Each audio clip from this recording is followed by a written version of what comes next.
Bienvenidos una vez más a esta serie de escatología bíblica. Estamos compartiendo en esta ocasión el tercer video de la presentación a esta interpretación del Apocalipsis llamada Paralelismo Progresivo, presentada por el autor William Hendrickson en su libro Más que Vencedores. Este es el tercer video en el cual espero poder concluir esta presentación. Estamos conscientes, ¿no es cierto?, que estamos compartiendo este estudio bíblico. Esto no es un mensaje tanto de carácter espiritual, sino más bien un estudio en profundidad, un poco más teórico quizás para muchos que no están acostumbrados, pero creo que es importante como cristianos indagar y estar realmente cimentados en lo que es la palabra del Señor, la fuente fidedigna, ¿no es cierto?, de la información, del conocimiento, y no solamente lo que hemos escuchado o hemos recibido en nuestro entorno cristiano. Así que por eso que la invitación es a que usted se interese en profundizar y su fe y su convicción esté arraigado realmente en lo que encontramos en la palabra del Señor, no en lo que, ¿no es cierto?, posiblemente he recibido en mi entorno. Y dentro de eso, como dijimos, el libro de Apocalipsis es un libro que resulta bastante interesante estudiarlo, pero también sin duda un gran desafío para quienes incluso carecen a veces de conocimientos previos en cuanto a la Biblia, el mensaje general de la Biblia, y dentro de esa dificultad que presenta el libro para poder comprender todo ese simbolismo que encierra, es que se presentan, ¿no es cierto?, cuatro escuelas que han surgido de cómo poder interpretar el libro, y dentro de esas escuelas también yo estoy compartiendo ahora esta interpretación puntual llamada paralelismo progresivo, la cual pertenece a la escuela idealista. Vamos entonces a avanzar en donde quedamos con esta presentación. En el video anterior alcanzamos ya entonces a conocer las 7 secciones paralelas en las cuales postula esta interpretación, que el libro está dividido en 7 secciones paralelas, las cuales abarcan el mismo periodo de tiempo entre ambas venidas. Ya revisamos esas secciones, vimos cómo se distribuye el libro por capítulos según esas 7 secciones, y ahora avanzamos entonces en lo siguiente, como son las 2 divisiones mayores. De acuerdo a la opinión de muchos comentaristas, las 7 secciones que revisamos en el video anterior están colocadas en 2 grupos. Parece que Apocalipsis capítulo 12 versículo 1 o el capítulo 11 versículo 15 es el punto donde el primer grupo o serie de visiones termina y el segundo comienza. En el primer grupo, los capítulos 1 al 11, vemos el conflicto entre los hombres, es decir, entre los creyentes y los incrédulos. El mundo ataca a la iglesia sale victoriosa y es vengada y protegida. El segundo grupo de visiones, capítulos 12 al 22, que si nos damos cuenta resulta justo la mitad del libro, capítulo 1 al 11, una primera división, y del 12 al 22, la segunda división. Esta segunda división nos enseña que este conflicto que vemos acá en la tierra tiene un significado más profundo. Es la manifestación exterior del ataque del diablo contra el hijo varón. El dragón ataca al Cristo. Siendo rechazado, dirige su furia contra la iglesia. En forma de ayuda emplea a las 2 bestias y a la gran ramera. Pero al final, todos estos enemigos de la iglesia son derrotados. También se puede notar que la primera de estas 2 divisiones, capítulos del 1 al 11, consta de 3 secciones. Capítulo 1 al 3, capítulo 4 al 7 y capítulos 8 al 11. Y que la segunda división consta de 4 secciones. Capítulos del 2 al 14, capítulo 15 al 16, capítulo 17 al 19 y capítulo 20 al 22. Entonces de ese modo están las 7 secciones del libro insertadas en estas 2 divisiones. 3 secciones en la primera división y 4 secciones en la segunda división. En la primera de estas divisiones, ¿no es cierto?, vemos la superficie, ¿ya? Lo exterior. La iglesia es perseguida por el mundo. Y en la segunda división, capítulos 12 al 22, vemos el conflicto fundamental entre Cristo y el dragón. Es decir, en palabras simples, esta división, ¿no es cierto?, del libro en 2 partes, ¿no es cierto?, señalan como que las 2 facetas o las 2 miradas de lo que está aconteciendo entre estas 2 eras. La primera división mayor del libro nos muestra lo que nosotros vemos en términos humanos, lo que acontece acá en la tierra, desde la visión, ¿no es cierto?, terrenal, y la segunda mitad del libro, capítulos 12 a 22, nos muestra lo mismo, el mismo periodo de tiempo, pero visto desde un ámbito, ¿no es cierto?, espiritual. Nos refleja que lo que vemos nosotros acá de manera terrenal representa, ¿no es cierto?, un conflicto más espiritual, ¿ya?, entre el dragón y el Cristo. Por eso empiezan ya todos esos símbolos, ese simbolismo a partir del capítulo 12, representando esa guerra espiritual. Algunos argumentan que esta división del libro en dos partes principales es artificial, pero definitivamente es la división que el mismo libro sugiere. Los candeleros, los sellos, las trompetas, las copas, etc., constituyen distintas secciones del libro, ya sea que nos guste o no. Está claramente, ¿no es cierto?, demostrado que, aunque sea una lectura superficial del libro, nos lleva a identificar 7 candeleros, 7 sellos, 7 trompetas, 7 copas. Por lo tanto, sin duda hay secciones marcadas, hay divisiones de 7 dentro del mismo libro. Esta división, ¿no es cierto?, es hecha por el mismo apóstol, el autor del libro. Además, en esta conexión hay otro hecho digno de consideración especial. El autor de Apocalipsis escribe continuamente en términos de 7. Ese número aparece 54 veces en el libro. Y aún más notable es el hecho de que arregla muchas veces el número 7 en grupos de 3 y 4 o de 4 y 3. De ese modo, entonces, esta división, más que artificial, concuerda perfectamente con el genio del libro, al dividir el libro entonces en dos divisiones mayores, una con 3 secciones y otra con 4 secciones. Bien, de ese modo entonces llegamos a la segunda proposición, ¿no es cierto?, de esta interpretación que se presentó al comienzo, la cual decía que podemos agrupar las 7 secciones en dos divisiones principales. La primera división principal, capítulos 1 al 11, consta de 3 secciones, y la segunda división principal, capítulos 2 al 22, consta de 4 secciones. Estas dos divisiones principales revelan un progreso en la profundidad o intensidad del conflicto espiritual. La primera división principal, capítulos 1 al 11, revela a la iglesia, la morada de Cristo, perseguida por el mundo. La iglesia sale victoriosa y es vengada y protegida. La segunda división principal, capítulos 2 al 22, revela el trasfondo espiritual más profundo de este conflicto. Es un conflicto entre el Cristo y el dragón, en el cual el Cristo y por tanto su iglesia salen victoriosos. Tenemos entonces de ese modo ya más claridad con respecto a que el libro se divide en 7 secciones paralelas, todo su contenido, y a la vez también se identifican estas dos divisiones mayores entre dos partes del libro, capítulos 1 al 11 y del 12 al 22. También debemos notar de todo modo que el libro constituye un todo orgánico, no por el hecho de hacer estas divisiones o estas secciones y después esta segunda división, se trata de estar como desarmando el libro, ¿no es cierto?, sino que es una división natural que el libro presenta, pero a pesar de esta división o estas secciones, el libro está todo, ¿no es cierto?, organizado en una unidad. Cada sección está ubicada donde debe estar, y cada una de las secciones, ¿no es cierto?, o de las visiones da paso a la otra. Donde termina una, comienza la otra. Están todos, ¿no es cierto?, unidos. Hemos visto entonces que este libro es una hermosa unidad que se desenvuelve gradualmente. Cada sección del libro está colocada perfecta y correctamente. Además, el libro describe los principios de la conducta humana y del gobierno moral divino que siempre operan y siempre en ese orden. La iglesia funciona siempre como una portadora de luz, resplandeciendo en medio de las tinieblas de este mundo. Capítulos 1 al 3, primera sección. Resplandece porque Cristo la habita, y por ello el mundo persigue a la iglesia. Capítulos 4 a 7, segunda sección. Con el resultado inevitable que los juicios divinos de todas las clases caen siempre sobre el mundo, pero la iglesia sale victoriosa.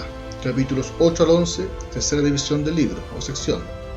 Este conflicto entre la iglesia y el mundo revela siempre el conflicto más profundo, entre Cristo y Satanás. Satanás emplea siempre a los mismos aliados ya mencionados en el capítulo 12 al 14. Siempre son derrotados, especialmente en el día del juicio. La victoria es siempre nuestra. Por supuesto, no hay nada mecánico respecto a estas 7 secciones. No son 7 trozos de pensamiento, no constan de 7 divisiones impermeables.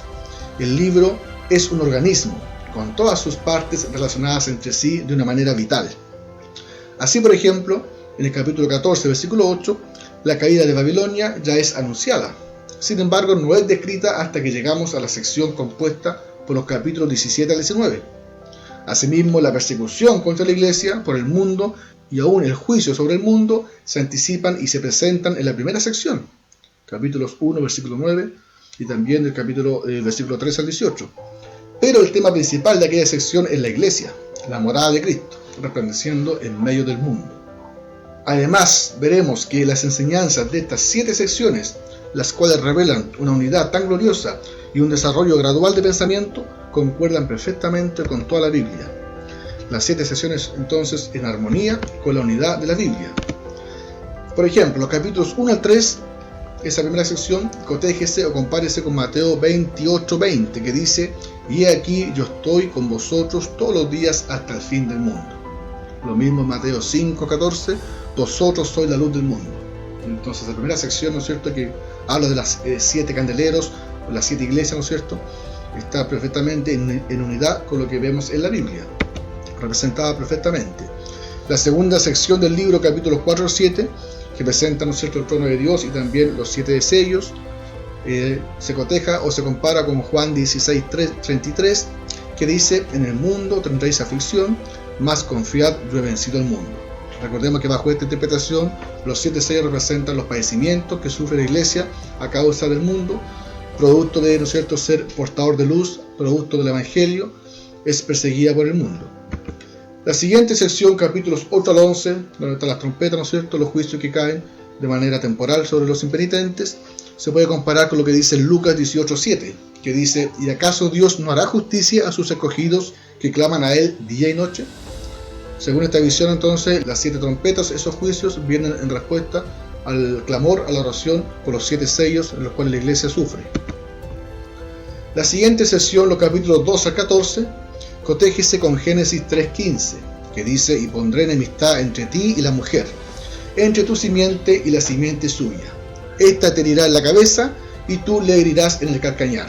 Ahí vemos una clara analogía con respecto a la visión que se presenta en el capítulo 12 de esta mujer dando a luz, ¿no es cierto?, un hijo varón, y el dragón que está atento ahí a poder perseguirla, a poder devorar al hijo, con respecto a lo que ya se anunció al comienzo en Génesis 3:15, con respecto a esta enemistad entre la mujer y la simiente de la serpiente. La siguiente sección, los capítulos 15 al 16, cotégese con Romanos 2:5, que dice: pero por tu dureza y por tu corazón no arrepentido, atesoras para ti mismo ira para el día de la ira y de la revelación del justo juicio de Dios. También compárese con Éxodo 14, 17 al 18. Recordemos que ahí encontramos las 7 copas, ¿no es cierto?, que son vaciadas, también juicios temporales, pero de mayor envergadura, sobre los impenitentes, quienes no, ¿no es cierto?, obedecen a las trompetas. Luego tenemos la sesión del capítulo 17 al 19, cotégese con 1 de Juan 2:17. Ahí está, ¿no es cierto?, la caída de Babilonia, que representa la seducción, los placeres de este mundo, que es un aliado que Satanás ocupa para poder, ¿no es cierto?, perseguir o pervertir la moral de los cristianos. Y se compara con 1 de Juan 2:17, que dice: y el mundo pasa y sus deseos. Luego tenemos los capítulos 20 al 22, la parte final ya del libro, cotégese con Romanos 8:37, que dice: somos más que vencedores por medio de aquel que nos amó. Cotégese también con Judas 6. De ese modo entonces vemos cómo también cada sección del libro armoniza con la unidad del mensaje de la Biblia. Así llegamos entonces a la tercera proposición bajo esta interpretación, que dice: el libro es uno. Los principios de la conducta humana y del gobierno moral divino se revelan progresivamente. Los candeleros dan ocasión a los sellos a las trompetas, así sucesivamente. Bien, por otro lado tenemos la enseñanza progresiva acerca del juicio final. El libro de Apocalipsis revela una armoniosa unidad interior, como hemos visto. Nos instruye acerca de los principios de la conducta humana y del gobierno moral divino. Estos principios se dejan ver siempre y por todas partes. Recordemos que esta interpretación responde a la escuela idealista, la cual, ¿no es cierto?, interpreta que el libro transmite principios, verdades eternas, más que sucesos puntuales. En consecuencia, este libro es tan relevante hoy día como lo era en el año 1000, y lo continuará siendo en el futuro. Es aplicable a las condiciones en la Iglesia de Europa, de América, de Asia y de todos los continentes. Dado que son principios que transmite esta interpretación del libro, no son sucesos puntuales, por lo tanto esos principios sirven, ¿no es cierto?, son aplicables en toda época y en todo lugar del mundo. De ese modo entonces, donde quiera que haya una iglesia, esta es un candelero, una portadora de luz, de modo que vemos resplandecer en medio de las tinieblas la luz de Cristo. Capítulos 1 al 3. Donde quiera que esta luz resplandezca, el mundo aborrece a la iglesia. Las tinieblas se rehúsan a ser conquistadas por la luz, y como consecuencia ocurren toda clase de persecuciones y aflicciones, como hemos dicho, representados en los capítulos 4 a 7 por los sellos, la persecución que recibe la iglesia a través del mundo. Sin embargo, estas aflicciones son dirigidas para el provecho de la iglesia. El trono está siempre en el cielo, no en la tierra. Los creyentes son siempre victoriosos, salen de la tribulación, la gran tribulación. Donde quiera y siempre que la iglesia sea perseguida, el Señor oye y contesta las oraciones de sus hijos perseguidos. Al ver la sangre de los santos mártires, las trompetas de juicio advierten a los malvados. Capítulos 8 al 11, la siguiente sección. Este conflicto exterior entre la iglesia y el mundo indica siempre un conflicto más profundo entre Cristo y el dragón, como lo señala capítulo 12 al 14, la siguiente sección del libro. Para los impenitentes, las copas de ira siguen siempre a las trompetas de juicio. Capítulos 15 al 16, las copas. Sucede así hoy, sucedió así ayer y sucederá así mañana, sea que usted viva en África, Europa, América o en cualquier otra parte del mundo. Satanás y todos sus ayudantes parecen salir siempre victoriosos, pero en realidad son siempre vencidos. Capítulo 17 al 19 y también 20 al 22. Por lo tanto, interpretado de esa forma, dicen muchos, de que esta es la única explicación defendible, es fácil entender el libro de Apocalipsis. Es un libro sencillo y sin embargo muy profundo. Nos ofrece la verdadera filosofía de la historia. Nos muestra los principios de la conducta humana y satánica y del gobierno moral divino, cómo se están revelando constantemente. Nos indica cómo debemos interpretar las noticias que leemos en los distintos medios de comunicación y los acontecimientos que estudiamos en los libros de historia. Hemos visto a lo largo de la historia del mundo que las copas de la ira final siempre siguen a las trompetas de juicio, cuando las advertencias de las trompetas son desatendidas. El orden nunca se invierte, las trompetas primero advierten, las copas luego son derramadas. Asimismo, en el día del juicio final, estas copas de la ira serán completamente vaciadas sobre los pecadores impenitentes. De ese modo, todas las veces que fracasa un reino en el mundo, sea el reino babilónico, asirio o romano, Babilonia cae. La caída grande y final de Babilonia sucederá en conexión con la segunda venida de nuestro Señor Jesucristo para juzgar al mundo. En su segunda venida, entonces, ahí se producirá la caída final de todos los reinos del mundo, representados, ¿no es cierto?, acá en esta Babilonia. Entendiéndolo de esta forma, notamos que las secciones finales del libro, a partir del capítulo 12 en adelante, aunque son sincrónicas con las otras, describen especialmente lo que sucederá en conexión con el juicio final. Por tanto, aunque todas las secciones de Apocalipsis son paralelas y atraviesan el periodo que se encuentra entre ambas venidas de Cristo y están arraigadas, como dijimos, en el terreno de la dispensación antigua, en lenguaje hebreo, sin embargo, hay también un cierto grado de progreso. Cuanto más nos acercamos al final del libro, tanto más se dirige nuestra atención al juicio final y a lo que está más allá. Las 7 sesiones están arregladas, por así decirlo, en un orden ascendente que nos lleva al gran clímax. De ese modo el libro revela un progreso gradual en el énfasis escatológico. Un examen cuidadoso de Apocalipsis demostrará esto. En la primera serie, Cristo, en medio de los 7 candeleros de oro, no tenemos más que un mero anuncio de la venida de Cristo para el juicio, en el capítulo 1, versículo 7. No hay ninguna descripción del juicio todavía. En la segunda sesión, capítulos 4 a 7, el juicio final no es meramente anunciado, sino definitivamente presentado. Tenemos solamente un vistazo del horror que sienten los inicuos al mirar al juez que se les acerca, donde leemos: escondernos de aquel que está sentado en el trono, porque el día de la ira del Cordero ha llegado. Todavía, sin embargo, no hay ninguna descripción del juicio. Simplemente está presentado ahí nomás. Unos cuantos versículos se dedican a una descripción de la iglesia triunfante después del juicio final, en el capítulo 7, 9 y 17. Pero la siguiente sección, capítulos 8 al 11, asimismo introduce el juicio final y el gozo de los redimidos. En el capítulo 11, del 15 al 19, ya hay, ¿no es cierto?, una descripción de lo que es el juicio final y el gozo de los santos. En estas 3 secciones que forman la primera parte del libro, de todo modo, no vemos nada más que un mero anuncio o introducción al juicio final. Pero tan pronto como entramos en la segunda división principal del libro, hay un cambio. En la primera sección de esta división principal tenemos una verdadera descripción del juicio final, en el capítulo 14, del versículo 14 al 20, la cual es, no obstante, una representación simbólica. Bajo el simbolismo de una ciega doble, el juicio final nos es revelado. En la siguiente visión, capítulos 15 al 16, tenemos una descripción del derramamiento de la ira final de Dios, de modo que esta sección, aunque sincrónica en relación con las otras, es en un sentido especial descriptiva del juicio final. En la siguiente división menor, la caída de Babilonia, capítulos 17 al 19, este énfasis sobre la segunda venida de Cristo para el juicio y lo que ésta significa respecto al mundo y a la iglesia militante y triunfante es aún mayor y más pronunciado. Véase por ejemplo el capítulo 19, del versículo 11 en adelante, donde se describe, ¿no es cierto?, todo lo que será su segunda venida, el que viene montado en el caballo, todo ese simbolismo, que con justicia juzga y pelea. Ahí se escribe con mayor énfasis todo lo que relacionado con la venida final de Cristo, su segunda venida y el juicio de las naciones. La sección final, o sea la séptima, capítulos 20 al 22, no solamente describe el juicio final, sino que en esta descripción omite mucho del simbolismo de las visiones anteriores. De modo que en estos capítulos no hay nada vago e indefinido, y no hay casi nada vestido del simbolismo de las primeras visiones. Además, el gozo de los redimidos que se encuentran en el cielo nuevo y en la tierra nueva es descrito de una manera mucho más minuciosa que, por ejemplo, en el capítulo 7, del versículo 9 al 17. ¿Por qué? Porque acá en el capítulo 20 el libro ha llegado ya a un clímax glorioso.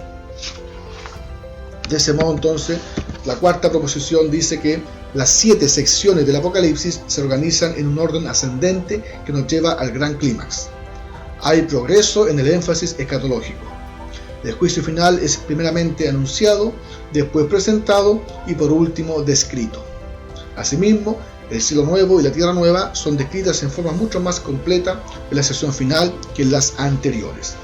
Entonces, bajo este avance, este progreso gradual, ¿no es cierto?, es donde se formula el nombre de esta interpretación, que es un paralelismo progresivo, de todos modos, porque son 7 sesiones paralelas, pero en cada sesión hay un progreso, se van enfatizando en más detalles que también nos van llevando más a lo que es los sucesos finales, el juicio final, ¿no es cierto?, y la redención de los santos. Bien, vamos a avanzar ahora también a otro punto, que son los consejos de William Hendrickson en el estudio de este libro, y también principios que son bastante importantes a considerar. Primero dice él, la necesidad de concentrarse en el tema central. ¿Qué significan las imágenes? ¿Cómo debemos interpretarlas? Con el fin de contestar esta pregunta, dice el autor, vamos a recordar una parábola bastante conocida como lo es la parábola del buen samaritano, la que encontramos en Lucas 10, del 30 al 37. Hay algunos que interpretan esta hermosa historia de la siguiente manera.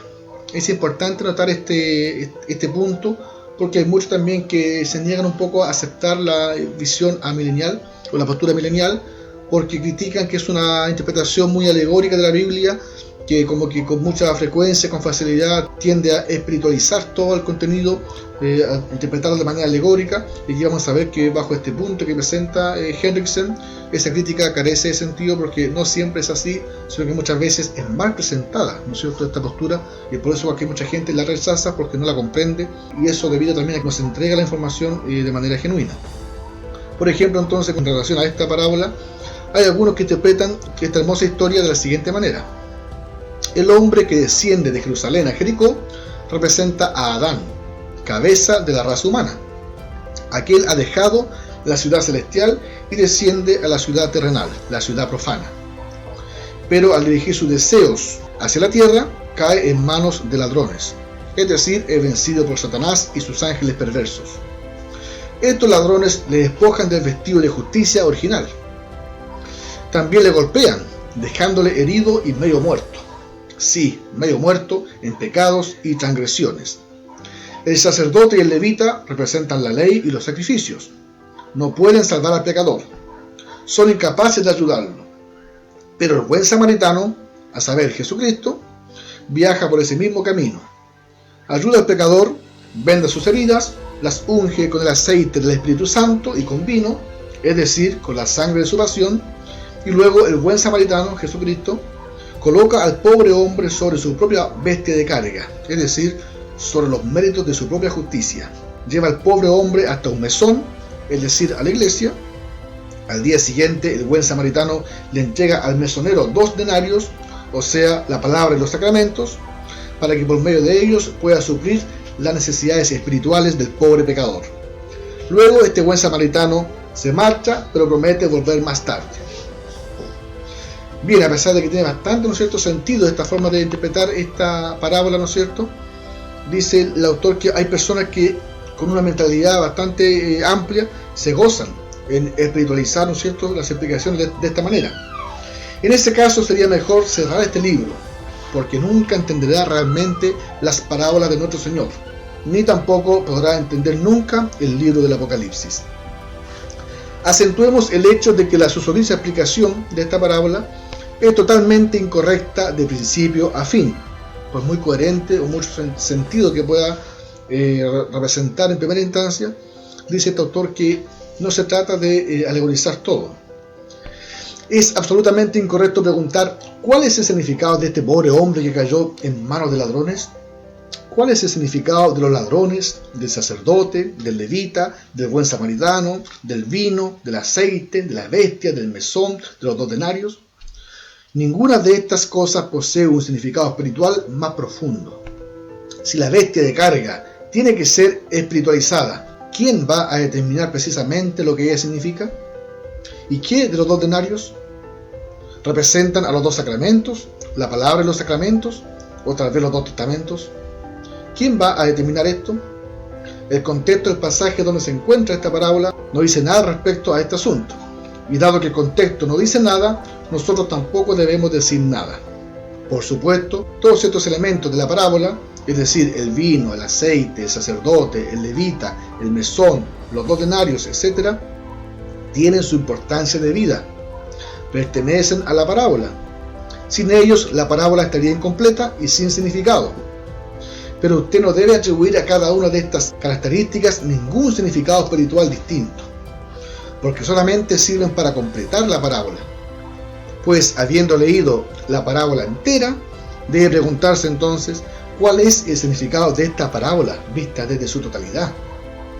Cada parábola enseña una sola lección central. Con un estudio breve del contexto, casi siempre se aclara perfectamente esta lección central. Según Lucas, capítulo 10, del 25 al 29, y del versículo 36 al 37, vemos que el significado de esta hermosa historia es que en lugar de preguntarnos ¿quién es mi prójimo?, debemos ser prójimos de todo aquel que el Señor tenga bien a poner en nuestro camino. Entonces, bajo esa visión, ¿no es cierto?, esa forma de interpretar, dice este autor que no debemos cometer esos mismos errores que muchos cometen de intentar alegorizar o espiritualizar cada detalle o cada característica tanto de las parábolas de Cristo como también acá en el libro de Apocalipsis. De ese modo muchos se pierden en la interpretación, en la identificación de cada símbolo, cada detalle de las visiones, mientras que se pierde un poco lo que significa la visión completa, la escena que Juan está viendo. Por lo tanto, el segundo principio que él dice, igual, o consejo que da, es la necesidad de distinguir entre principio y detalle. De una manera semejante tenemos que interpretar los símbolos del Apocalipsis. No debemos acentuar demasiado los detalles, dice este autor. Por ejemplo, respecto al símbolo de las langostas que salieron del pozo del abismo, en el capítulo 9, del 1 al 11. No debemos preguntar cuál es el significado individual de sus cabellos, sus dientes, sus corazas, etc. Al hacerlo, fragmentamos el símbolo, perdiendo así la unidad. Estos detalles pertenecen a la imagen, lo mismo que la bestia, el vino, el aceite, etc. pertenecían a la parábola del buen samaritano. Debemos preguntar en primer lugar, ¿qué significa la imagen vista desde su totalidad? Y en segundo lugar, ¿cuál es el único significado central de esta imagen? Por regla general, los detalles pertenecen a la imagen, al símbolo. No intente dar a los detalles una interpretación más profunda, sino hasta donde su interpretación sea necesaria para descubrir el pleno significado de la idea central del símbolo. Por ejemplo, respecto al símbolo de la Nueva Jerusalén, capítulo 21 y 22, la idea central es la perfecta convivencia con Dios. Los detalles, el muro, los cimientos, las puertas, el río, etc., describen el glorioso carácter de esta convivencia. Lo que estamos buscando es la impresión total, la idea central de cada símbolo completo. Así como en las parábolas, el contexto nos ayuda a explicar el significado de la imagen. También es necesario un estudio cuidadoso de los detalles para poder determinar esta idea central. Es importante de todo modo considerar esos detalles, cada símbolo, porque para poder interpretar la idea central, pero no quedarse pegado, ¿no es cierto?, o desvirtuar la imagen, la visión, intentando darle una interpretación puntual a cada detalle, sino que es importante comprender esos detalles para poder que nos ayuden a entender o a descifrar el mensaje o idea central que intenta transmitir esa visión o todo ese símbolo, esa escena. Por lo tanto, la quinta proposición de esta interpretación dice que la estructura del libro consiste en imágenes móviles.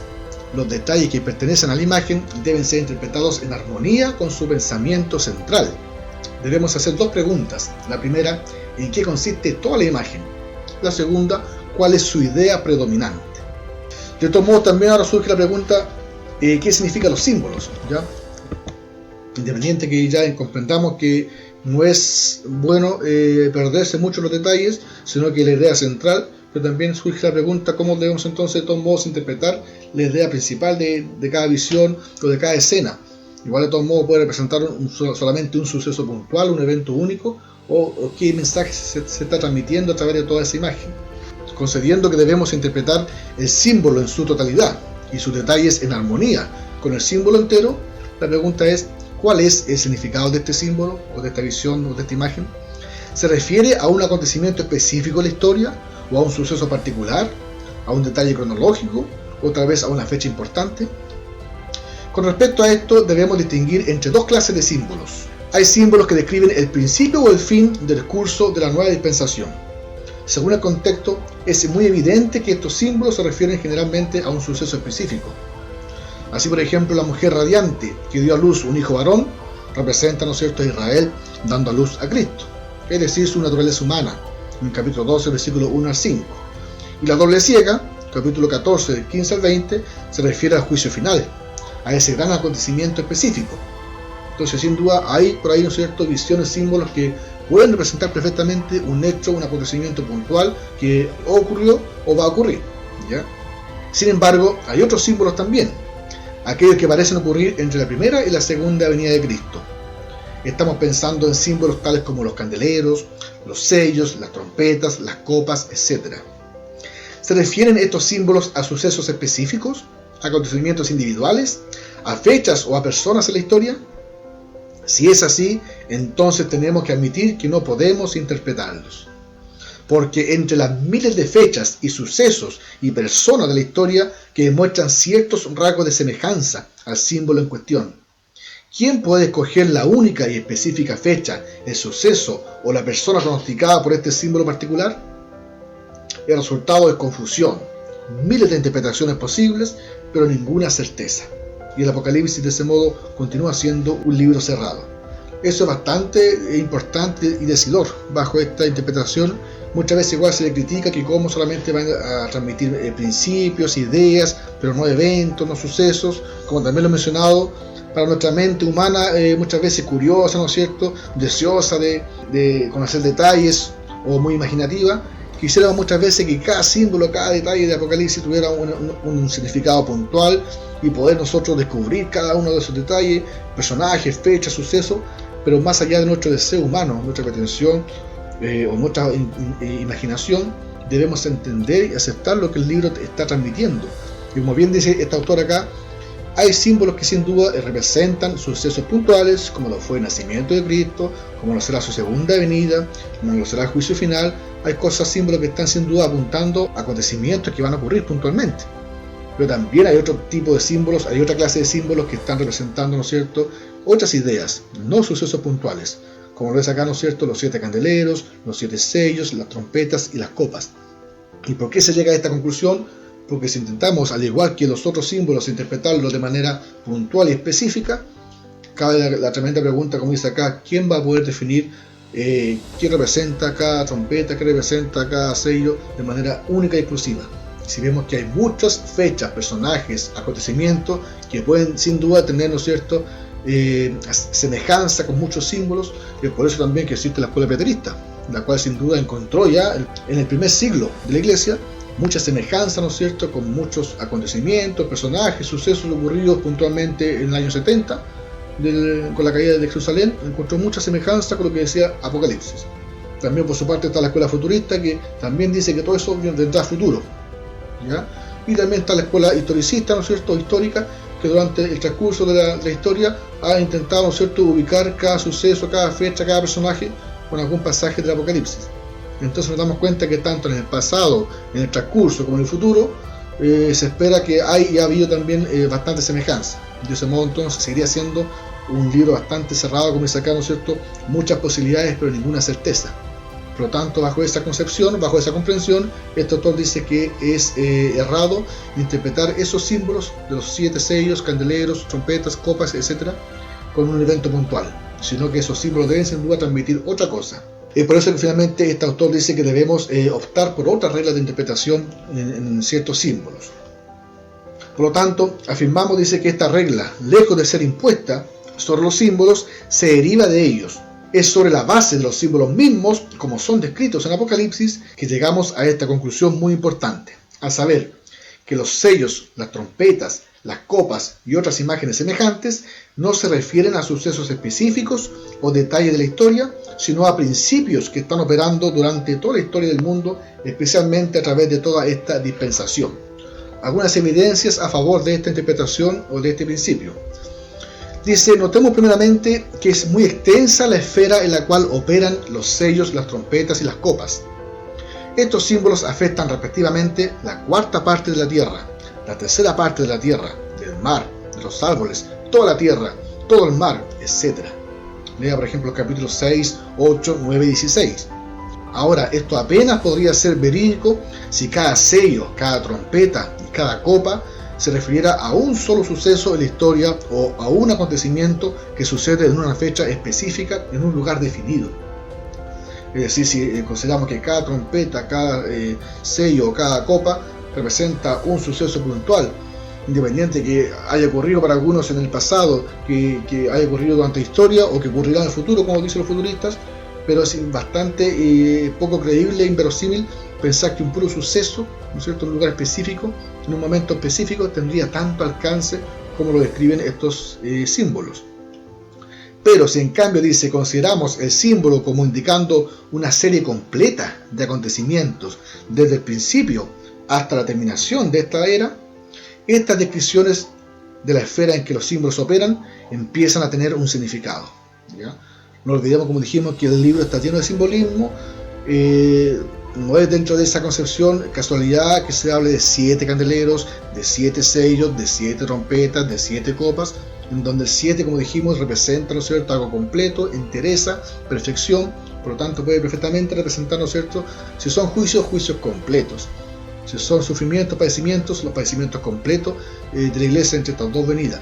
Por lo tanto, igual, ¿no es cierto?, bajo esa concepción pueden significar simplemente principios, ¿no es cierto?, que aplican durante toda esta época. Así, por ejemplo, podemos entender la expresión una gran montaña ardiendo en fuego fue precipitada en el mar, si ésta se refiere a todos los desastres marítimos que ocurren a lo largo de toda la dispensación. Repito, estos símbolos no afectan a un solo grupo muy limitado de gente, sino a una multitud innumerable. Las trompetas, por ejemplo, afectan a la humanidad entera. No se refiere sencillamente a unas cuantas personas que viven en un lugar específico. Entonces, si nos damos cuenta, el alcance y cómo también se describe, ¿no es cierto?, que la humanidad, que toda la tierra, que todos los ríos, es muy inverosímil pensar que solamente ocurren en un momento específico o que un puro acontecimiento tenga tanto alcance, ¿ya? Por lo tanto, de todos modos, si nos abrimos a la opción de que al ser 7 sellos, al ser 7 trompetas, 7 copas, están representando todo, ¿no es cierto?, esa idea que se repite de manera constante durante estas dos venidas de Cristo, sin duda ya puede tener más significado y adquiere más sentido, ¿no es cierto?, interpretarlo de esa manera. Además, como dije, tenemos que tener en cuenta que los símbolos ocurren generalmente en grupos de 7. El número 7, como ya he mencionado, aparece 54 veces. El libro está dirigido a 7 iglesias, representada por 7 candeleros. Hay 7 estrellas que simbolizan a 7 ángeles de las iglesias. Hay 7 espíritus de Dios, representados por 7 lámparas. También hay 7 sellos, un cordero que tiene 7 ojos y 7 cuernos. 7 ángeles tocan 7 trompetas, y otros 7 derraman las 7 copas llenas de las 7 plagas postreras. 7 truenos hablan voces. La bestia que sube del mar tiene 7 cabezas. Hay 7 montes, 7 reyes, etc. El número 7 indica perfección y concuerda muy bien con la idea de que los símbolos se refieren a principios de la conducta humana y del gobierno divino que operan siempre, especialmente a lo largo de toda esta dispensación. La última línea de evidencia es tal vez la más concluyente. Debemos tener en cuenta continuamente que el propósito de Dios y del vidente es de hacer a las personas más sabias para la salvación, recordando, ¿no es cierto?, cuál es la intención, el propósito del libro. Por lo tanto, Apocalipsis tiene un propósito ético y espiritual. Ahora, si estos símbolos indican y predicen meramente sucesos futuros y aislados, es posible de ese modo que pueda satisfacer la curiosidad de alguien, pero apenas se puede decir que se edifica a la gente en general. En cambio, si creemos que el libro revela los principios del gobierno moral divino, los cuales operan siempre, de modo que sea cual fuere la era en que estamos viviendo, podemos ver la mano de Dios en la historia y su brazo fuerte protegiéndonos siempre y dándonos la victoria por medio de nuestro Señor Jesucristo. En tal caso, y solamente en tal caso, somos realmente edificados por el libro y confortados. Ese es sin duda un argumento bastante fuerte para mí, ¿no es cierto?, para muchos también, en el sentido de poder reconocer el propósito y la eficacia del libro. Si efectivamente, como muchos de manera literal, ¿no es cierto?, o cronológica, intentan identificar cada símbolo con cada suceso, con cada personaje de la historia, puede que eso sin duda, si fuera esa, ¿no es cierto?, la intención o la correcta interpretación del libro, puede, como dice este autor, satisfacer quizás la curiosidad de alguien, pero en cuanto a que sea realmente edificado, que sea bendecido con ese conocimiento, con esa interpretación, difícilmente puede, ¿no es cierto?, aceptarse. Y como lo dijimos al principio del libro, está enfatizado bastante la necesidad de consuelo, ¿no es cierto?, de fortaleza que necesitaban aquellos cristianos contemporáneos en el tiempo que Juan escribió el libro. Por lo tanto, comenzamos analizando que para que llegara a una correcta interpretación del libro debe tener sentido y considerar también el contexto en el que fue escrito, la época, ¿no es cierto?, y también el transcurso de toda la historia, porque el libro dice que bienaventurado todo aquel que lee, ¿no es cierto?, las palabras de esta profecía. Por lo tanto, en todo momento, en toda época, el libro sin duda debe ser de bendición, debe ser de edificación, debe fortalecer. Y de ese modo, ¿no es cierto?, ¿qué sentido tendría para la primera iglesia en los años 80, 90 o el primer siglo cuando fue escrito el libro? Saber, ¿no es cierto?, que 2000 años más vendría un anticristo, que 2000 años más sucederían cosas puntuales. No tendría ningún sentido, ¿no es cierto?, para ellos que en ese momento, bajo su situación, bajo su contexto, necesitaban de todos modos fortaleza, ¿no es cierto?, necesitaban consuelo, necesitaban ser bendecidos con un mensaje de Dios que fuera real y significativo para ellos.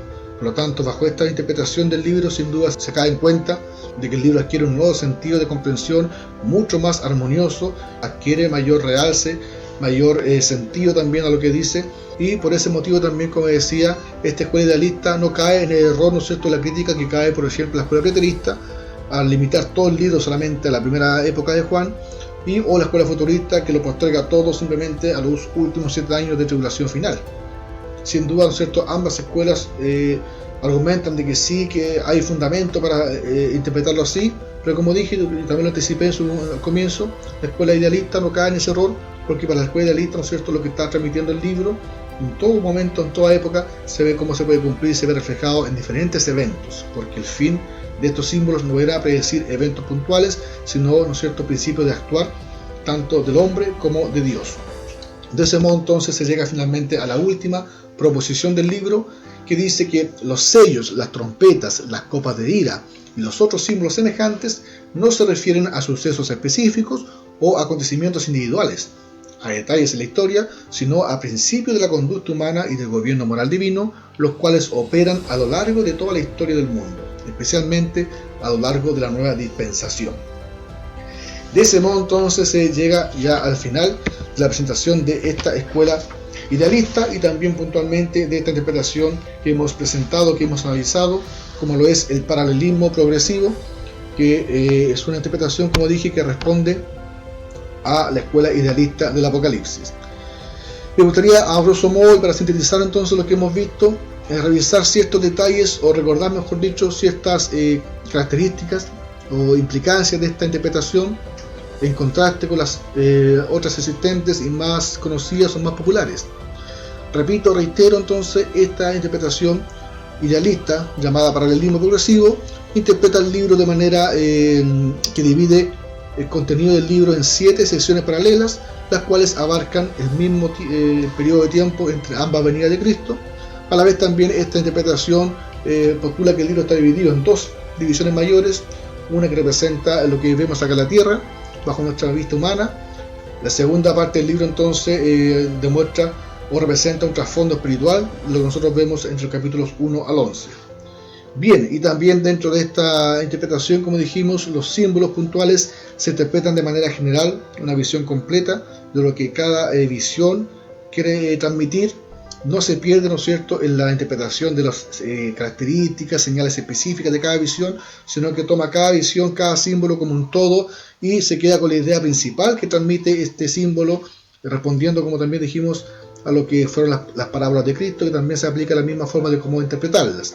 Por lo tanto, es igual, es importante recalcarlo. Por ahí fácilmente se encuentra que muchos critican tanto la postura milenial como esta forma de interpretar el Apocalipsis, porque se cree o se piensa que se intenta alegolizar todo, espiritualizar todo, ¿no es cierto? Y cuando la verdad que no es así. Al contrario, esta interpretación es idealista, porque solamente recoge ideas, ante todo, no reconociendo, como dijimos, que hay símbolos puntuales que sin duda representan eventos únicos y exclusivos, como será la segunda venida de Cristo, como lo fue también la primera venida de Cristo, simbolizada en su nacimiento, capítulo 12, y también como lo será el juicio final.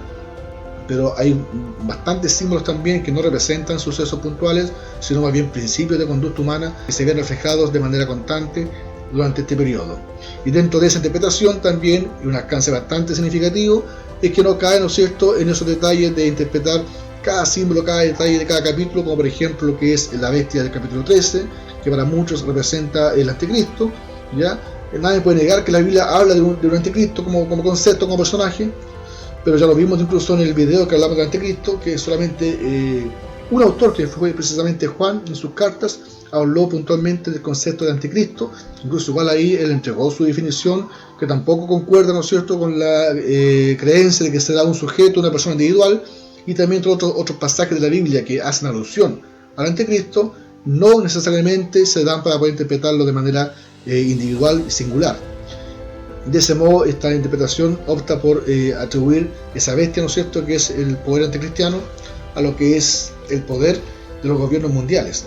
Así como dijimos que hay una fuerte analogía entre esa bestia y las 4 bestias del capítulo 7 de Daniel, las cuales en su momento como representaban imperios, poder político, ¿no es cierto?, de manera consecutiva en el tiempo de Daniel. Acá en Juan, ¿no es cierto?, ve los mismos símbolos, ¿no es cierto?, los mismos animales, pero simbolizados todos solamente en una bestia que tenía 7 cabezas nuevamente. Es importante recalcar que la simbología está bien marcada dentro del libro. El número 7 es el número que constantemente se repite, se utiliza en todo tipo de símbolos, los cuales perfectamente, más allá de la coincidencia, puede más bien apuntar a que está representando algo completo, algo perfecto. Por lo tanto, si esa bestia tenía 7 cabezas, puede representar simplemente todo el poder político mundial que existe hoy en día, representado en todos los gobiernos del mundo, en cada país, ¿no es cierto?, en donde se legisla en contra de los cristianos muchas veces. Todos sus poderes políticos están gobernados por el dragón, por Satanás, por lo cual no debe sorprender cada vez que vemos que el poder político, los gobiernos mundiales están legislando, están aprobando, están trabajando en favor de la libertad humana, ¿no es cierto?, disfrazado dentro de lo que es la no discriminación, la tolerancia. Sin duda muchas veces dentro de ese discurso se atenta mucho contra los principios cristianos, contra lo que la iglesia cree y contra lo que la iglesia intenta, ¿no es cierto?, transmitir. Es por eso que cada vez la voz de la iglesia se ve aplacada, ¿no es cierto?, y el poder anticristiano se ve actuando a través de los poderes políticos. No necesariamente hay que esperar entonces un personaje único y exclusivo, sino que perfectamente el anticristo completo simplemente está representado en todo el poder político a nivel mundial. Del mismo modo también la segunda bestia que sale de la tierra, también llamada el falso profeta, también se puede identificar bajo este sistema como la religión también es falsa que existe en todo el mundo, independiente cuál sea el letrero, independiente cuál sea la denominación, pero en todo tipo de letreros, denominaciones, sin duda encontramos intentos de Satanás de poder desvirtuar a los cristianos, porque es una bestia que tenía dos cuernos como cordero, pero hablaba como dragón. Entonces es importante por lo mismo hoy en día, y para mí lo personal creo que esta bestia, esta segunda bestia que sale de la tierra, que representa la falsa religión, es mucho más efectiva en ciertas áreas, es mucho más peligrosa para los cristianos porque está dentro del mismo entorno. a veces distinguir a la bestia del mar, los poderes políticos, ¿no es cierto? Fácil entender cómo el mundo, ¿no es cierto?, nos va costando terreno con sus leyes, cómo los gobiernos van legislando en contra de los principios cristianos, y eso es fácil de percibir. Pero cuando a veces dentro de nuestro entorno está actuando la segunda bestia, tergiversando el evangelio, tergiversando el mensaje de Cristo, porque tenía dos cuernos como cordero, entonces hablando mucho de Dios, mucho de religión, mucho de Cristo, pero sin duda a veces también mal fundado o mal cimentado. Por lo tanto, es importante que bajo esta concepción nos preocupemos y nos interesemos realmente en estar cimentados en lo que es el mensaje real de la palabra del Señor, y no solamente conformarnos con lo que vemos a nuestro alrededor o con lo que escuchamos incluso en la iglesia misma. Así que es importante entonces poder estar alerta y poder considerar esta interpretación, porque si seguimos esperando, insisto, la aparición del anticristo como un sujeto individual, la aparición del falso profeta como otro líder religioso, y como bien lo dijimos en el video número 12 cuando hablamos del anticristo, es muy de esperar que finalmente no lo veamos nunca de esa manera cuando ya lo tenemos en medio nuestro, tanto en la bestia del mar como la bestia de la tierra. Por lo tanto, es importante entonces estar apercibidos y poder comprender estas formas de poder interpretar el libro. También, como dijimos, dentro de los detalles más característicos, los dos testigos mencionados en el capítulo 11 de Apocalipsis tampoco se interpretan como dos personajes específicos en el futuro, sino que también se interpreta que esos dos testigos son la iglesia misma, que están, ¿no es cierto?, testificando, que están trabajando en el mundo, y también son mencionados como los dos candeleros. En la primera sección dice que la iglesia somos candeleros alumbrando en el mundo. Por lo tanto, bajo esta interpretación también los dos testigos no se interpretan de manera individual, sino que solamente es otra forma de poder ver el trabajo de la iglesia. Y finalmente lo que es el capítulo 20 de Apocalipsis, que es el capítulo más emblemático, donde se ha prestado, ¿no es cierto?, para distintas interpretaciones, y sobre todo la idea de un milenio acá en la tierra, y lo que también ha dado lugar a la división de las escuelas escatológicas, las posturas que ya presentamos, las premileniales y las postmileniales. Ese capítulo 20 entonces vamos a interpretarlo, o vamos a analizarlo ahora en el siguiente video, bajo esta comprensión ya mucho más clara, más amplia, de lo que es esta escuela idealista, y sobre todo esta interpretación del paralelismo progresivo que presenté ahora. Creo que con todos estos videos que hemos visto, con este tiempo que nos hemos dedicado a conocer esta forma de interpretar el Apocalipsis, va a ser mucho más fácil y sencillo ahora poder comprender realmente la visión amilenial del capítulo 20 de Apocalipsis, porque ya cuando presenté la escuela futurista también presenté el análisis a ese libro, a ese capítulo, puntualmente desde el punto de vista dispensacional, o la escuela futurista, la cual, ¿no es cierto?, espera que después de la venida de Cristo ocurra un milenio acá en la tierra. Por lo tanto, en el siguiente video entonces vamos a analizar, vamos a contrastar ahora ese mismo capítulo, ese mismo pasaje, pero desde la visión amilenial. Bien, eso es todo por el día de hoy, esperando siempre que la información sea clara, y nos vemos en el siguiente video para poder ya ir culminando este estudio. Muchas gracias por su atención. Bendiciones para todos.